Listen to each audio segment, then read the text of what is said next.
Vikings fans, stop everything you're doing because this just dropped on our channel. And trust me, you do not want to miss a single second of this bombshell report. Before we dive in, make sure you hit that subscribe button and turn on all notifications, because this season is going to be wild, and you want to be the first to know everything about the Minnesota Vikings. Now, let's get straight to it. For the third year in a row, the Minnesota Vikings have dominated the NFL Players Association report cards. In 2023, they were ranked number 1 overall, and for the past 2 years, they've landed just behind the Miami Dolphins at number 2 in the league. From ownership and coaching staff to training facilities, nutrition programs, and even how they treat players' families, this organization is proving itself to be one of the best-run franchises in the entire NFL. And while some fans might brush off these rankings, let's be clear, these report cards matter. Why? Because when free agents are making decisions about where to sign, they look at everything. Sure, money plays a role, but so does quality of life, player treatment, and overall team culture. And that's exactly why 2 major defensive signings, Javon Hargrave and Jonathan Allen, chose Minnesota over other teams. Let's start with Javon Hargrave, a 2-time Pro Bowler and one of the hottest free agents on the market. He had options. He could have gone anywhere, but he chose the Vikings. And you know what played a big role in that decision? The Vikings' reputation. Hargrave has played at US Bank Stadium as a 49er. He's seen firsthand what this team and this fan base bring to the table. And most importantly, he knew about the Vikings' top-tier reputation in the NFLPA rankings. In his own words, they've built a reputation around the league for how they run their organization.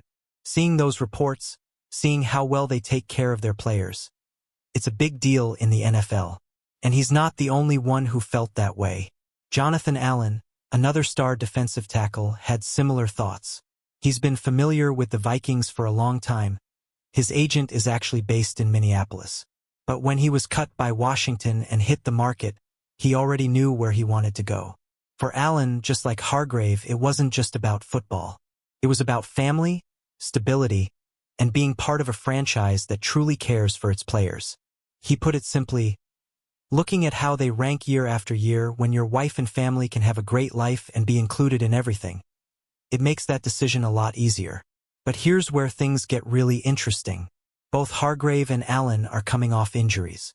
Hargrave is still recovering from a torn triceps, while Allen had a torn pectoral muscle last season.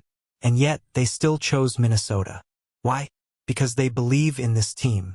They trust the Vikings' medical and training staff to get them back to full strength. Allen has already made a near-full recovery and is confident he'll be 100% this season. Hargrave, he's still working his way back, but says he's in a great position and expects to be ready in time for Week 1. This is huge news for the Vikings. 2 elite defensive linemen, both choosing Minnesota not just for the money, but because of the way this franchise is run. That speaks volumes about what Kevin O'Connell, Kwesi Adofo-Mensah, and the entire front office are building here. So now we turn it over to you. What do you think about these major free agent signings? Do you believe these report cards really make a difference? And most importantly, do you think Hargrave and Allen will take this defense to the next level? Drop your thoughts in the comments below. And if you haven't yet, hit that subscribe button, turn on notifications, and stay locked in. The Vikings are making moves, and you do not want to miss what's next.